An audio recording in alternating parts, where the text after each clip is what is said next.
کراچی کے شاہ لطیف تھانے کے باہر فائرنگ سے ایک شخص ہلاک ہو گیا۔ شاہ لطیف پولیس اور ایس ایس پی ملیر کے بیان میں تضاد۔ شاہ لطیف پولیس کے مطابق مبینہ ڈاکو کو گولی شاہ لطیف تھانے کے باہر لگی۔ ایس ایس پی ملیر کا کہنا ہے کہ نامعلوم شخص کو گولی تھانے میں لگی۔ یہ کیا معاملہ ہے، مزید جانیں گے جیو نیوز کے نمائندے قمر علی مستوئی سے۔ جی قمر۔ جی بالکل، اس واقعے سے متعلق جب ایس ایس پی ملیر سے پوچھا گیا تو انہوں نے کہا کہ نامعلوم شخص کو گولی تھانے میں لگی۔ جب ایس ایچ او شاہ لطیف سے پوچھا گیا تو انہوں نے کہا کہ تھانے سے کے باہر گلی میں لگی ہے۔ واقعہ کچھ یوں ہے کہ دو پرائیویٹ افراد جو ہیں وہ تھانے میں آئے، ایک کا نام عاطف ہے، دوسرے کا نام شہباز ہے۔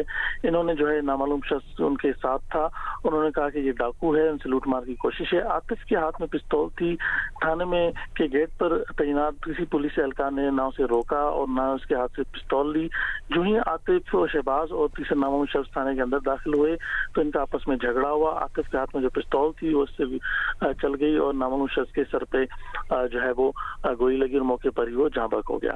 پولیس ابھی تک جو ہے وہ مرنے والے شخص کی شناخت بھی نہیں جو ہے وہ حاصل کر سکی، جس کے باعث کرمنل ریکارڈ بھی اس کا ابھی تک جو ہے وہ سامنے نہیں آیا۔ ابتدائی طور پر پولیس ذرائع بتاتے ہیں کہ اس معاملے کو دبانے کی کوشش کی گئی لیکن میڈیا تک یہ بات پہنچ گئی۔ ابھی تک کسی بھی ذمہ دار پولیس افسر کے خلاف ابھی تک کارروائی نہیں ہوئی۔ مرنے والے شخص کی بھی ابھی تک شناخت نہیں ہو سکی۔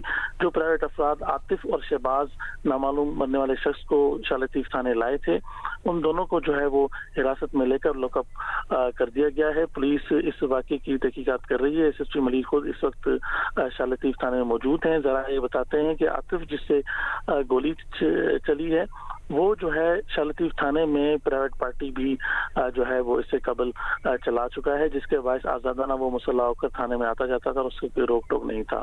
پولیس اپنے طور پر اس واقعے کی تحقیقات کر رہی ہے لیکن اس میں سنگین غفلت آپ نے اپڈیٹ کیا۔